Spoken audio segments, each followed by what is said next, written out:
मेरे लल्ला ने जब पूतना को देखा, अपने आंखों को बंद कर लिया।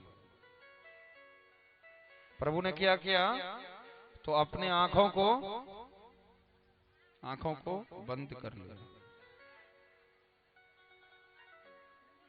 क्या लल्ला मेरे डर गए पूतना को देख के? क्या श्रीधर जी महाराज ने श्रीधरी टीका में पूतना को देखते भय ठाकुर जी ने अपने नेत्र को बंद किया। इसके पीछे बहुत सारे कारणों को दर्शाया है। चलते हम भी कुछ कारणों के पीछे। प्रभु ने जब पूतना को देखा तो सोच में पड़ जाते हैं वो। और आप जानते हो, अगर किसी भी बात को अगर आप बड़ी गहरी सोच में सोचते हो तो क्या करता है लोग? अपने आंखों को बंद कर लेता है ना। बहुत को आप देखते हैं कि आंखों को बंद करते भय वो, मेरे प्रभु ने सोचा हो तो तुम बकी ही। बकी समझते हैं ना? बकी बक कहा जाता है बगुले को। बगुले को कहा जाता है। और बगुली को क्या कहा जाता है? बकी। दैत्य है, राक्षसी हो तुम तो हो बकी ही। लेकिन ऐसा संजोग है कि तू मां का रूप धारण करके आई हो। मां का रूप तो जानते हैं, ममतामयी। क्या ममतामयी मां का रूप होता है? तो बकी होते हुए भी तुम माता का रूप धारण करके आई हो। सोच में मैं पड़ गया। सोचने लगते हैं तुम्हारे साथ क्या करूं। तुम्हें अगर परम गति देता हूं तो तुम आए मुझे, आज मेरा छठी है, दूध दही माखन मिश्री मिलना चाहिए मुझे, और मुझे मिल क्या रहा है? तुम आई हो विष पिलाने के लिए।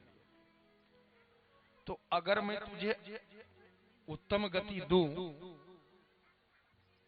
तो फिर मैं बाबा नंद, मैया यशोदा, सारे ग्वाल वाल गोपियां जो मुझसे प्रेम करती हैं, फिर उसको मैं क्या गति दूं? सोचने वाली बात है ना।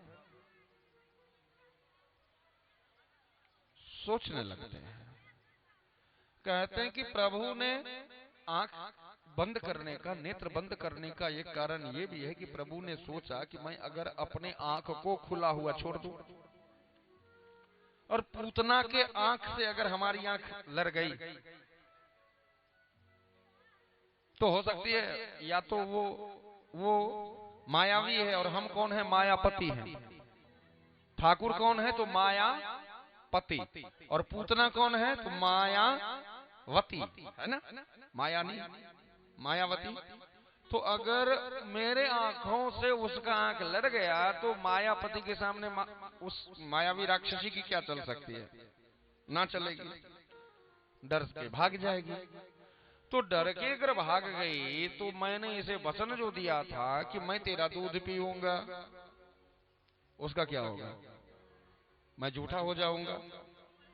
प्रभु मेरे सब कुछ सह सकते हैं, लेकिन ये नहीं सह सकते हैं कि कोई उसे झूठा बोले। बोलना पड़ेगा श्री राधे। तो प्रभु ने अपने आंखों को बंद कर लिया।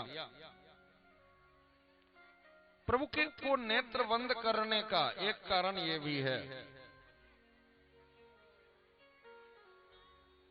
जैसे 6 दिन के हैं, सोचते हैं कि दूध दही वगैरह वगैरह पीना। जैसे एक छोटा सा बच्चा हो, ध्यान देना, एक छोटा सा बच्चा है, नन्ना सा, ठीक ना, उसे हो गई चर्म रोग, तो माँ क्या करेगी? वो एक चिरैता होता है, आप लोग जानते हैं ना चिरैता। चिरैता कौन कौन पिए? हाथ उठाओ तो। चिरैता पिए हो? बिल्कुल पिए हो। चिरैता मीठा होता है या कड़वा? कैसा होता है? जोर से बोलो। कड़वा होता है। मीठा होता है? कड़वा होता है। कैसा तीता होता है? ज्यादा कि कम? बिल्कुल ज्यादा। तो छोटा सा बच्चा है, उसे हो गया चर्म रोग। माँ बोलती है, पहले दिन बोली माँ पी ले बेटा, मीठा होता है। मीठा होता है माँ, लिया प्याला, यो पियम, माँ तू ठग ली मुझे, अच्छा ठीक है बेटा पी ले। अब कल फिर मैया लाई, माँ आज मैं पीने वाला नहीं हूँ, बेटा टॉफी खा लेना बाद में। मैं नहीं पीऊंगा, बहुत तीता है ये। बेटा 4 टॉफी दूंगा और 4 रुपए दूंगा और तेरे लिए जलेबी और राबड़ी भी ला के दे दूंगा तुझे। फिर भी माँ ठीक है तुम दे दोगी, लेकिन बड़ी तीता है, अंदर जाता नहीं रहता है। तो बेटा एक काम करो, एक हाथ से नाक को बंद कर लो, आंख को बंद कर लो, एक ही घूंट में डाल दो। होता है ना ऐसा, होता है कि नहीं? माँ बोलती है बच्चे से। तो जैसे पीने वाले दूध है, मक्खन है, और मिल क्या रहा है विष, कि चलो विष ही पीनी है तो आंख बंद कर लेते और एक बार में इसको, ठीक ना? एक कारण ये भी है, आंख बंद करके नमामि समीशान निर्वाण रूपम विभुं व्यापकं ब्रह्म वेद स्वरूपं निजं निर्गुणं निर्विकल्पं निरीहं चिदाकाशमाकाशवासं भजेऽहं कर्पूर गौरं करुणावतार संसार सारं भुजगेन्द्रहारं सदा वसन्तं हृदयारविन्दे भवं भवानी सहितं नमामि। अब जैसे आप किसी को याद करो, ठीक ना, तो याद बहुत ऐसे भक्त होते हैं जो आंख बंद करके अपने केशव को याद करते हैं, होते हैं ऐसे भक्त। तो प्रभु आज क्या किए, तो नमामि समीशान निर्वाण रूपम, भगवान भोलेनाथ को याद कर रहे हैं। कन्हैया क्या करते हैं, तो भगवान भोलेनाथ को याद करते कहते बाबा भोला, अरे कुछ हो जाए, मैं मिश्री मक्खन और दूध दही छोड़ के विष पीने वाला, मैं विष पीने वाला नहीं हूँ, मैं दूध ही पीऊंगा। और आज तक मैंने विष पिया भी नहीं है, हैबिट भी मुझे है नहीं। समझ रही हो मेरी मैया, समझ रही हो ना? प्रभु कह रहे हैं कि आज तक मैंने विष कभी नहीं पिया। आपको तो विष पीने का अभ्यास पड़ा है, समुद्र मंथन में पूरे कटक गए थे, हलाहल संसार झुलस रहा था उस विष के प्रभाव से, आपने पी लिया। नीलकंठ महादेव की जय।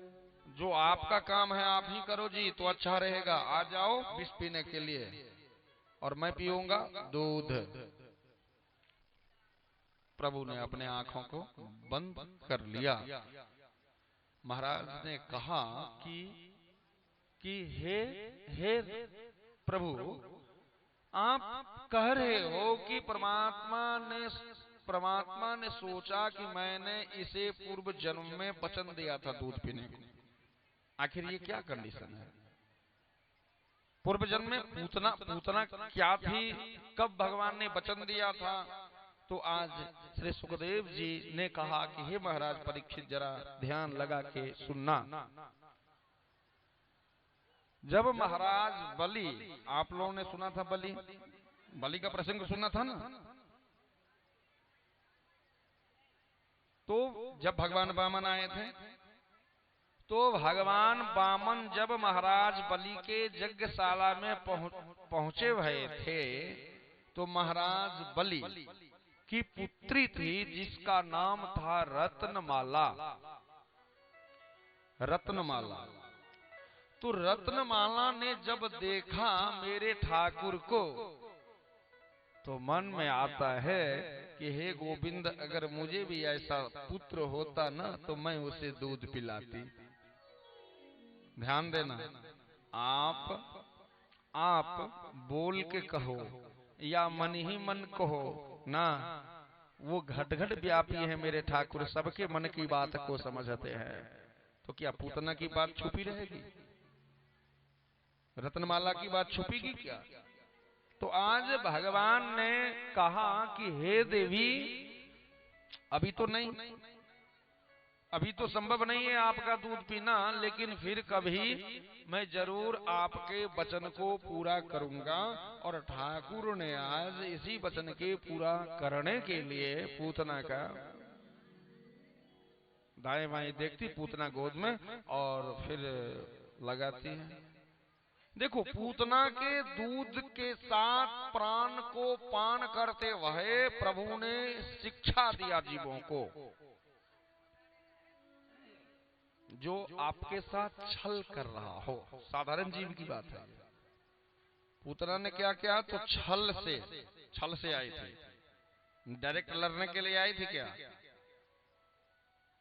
छल से आए थे दूध पिलाने के लिए। दूध में था क्या? तो विष था। तो प्रभु ने क्या किया? पहले दूध पीना शुरू किया, और दूध के साथ प्राण जब पीना शुरू किए, वो व्याकुल हो गई, व्यग्र हो गई, व्यथित हो गई, चिल्लाने लगी, जोर जोर से चिल्लाने लगी आकाश मार्ग में। और आज देखते ही देखते परमात्मा ने पूतना के दूध के साथ पूतना के प्राण का भी पान कर लिया। पूतना उद्धारक श्री कृष्णचंद्र के जय हो।